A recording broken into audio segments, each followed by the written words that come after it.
Hey, good morning, good morning, good morning. What amazing, awesome, just incredible day it's going to be today. Hey, don't forget you were born for greatness. You are making a difference. You are making an impact. And we continue to talk about knowing the doing and doing the knowing and making sure that you know what to do, but then you transition the evolution of doing the things, taking those items that you know how to do and then doing them so that you can make a difference in people's lives, so you can serve others, so that you can attain greatness through serving others. And this one is kind of a fun one when I start thinking about, there are some things that you know how to do that probably you don't need to do, right? Because you can have somebody else that can help you do it.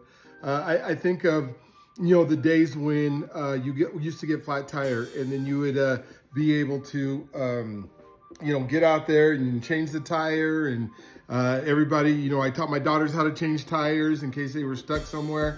But in this day and age, I don't know if it's important enough with insurances and the things, roadside assistance and AAA and those things. If you should ever change a tire, just because you know how to do it doesn't mean you should do it or that you have to do it.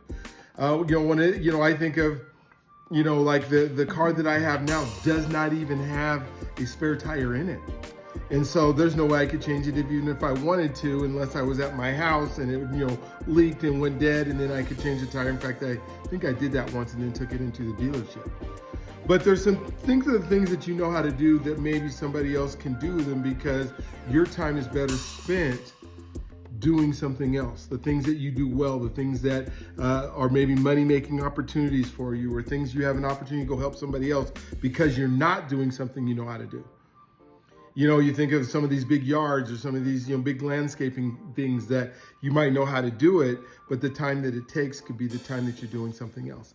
All right, so there you have it for today. We will talk with you tomorrow. Don't forget you are God's greatest gift, and He loves you if you allow Him to, and we'll talk to you tomorrow.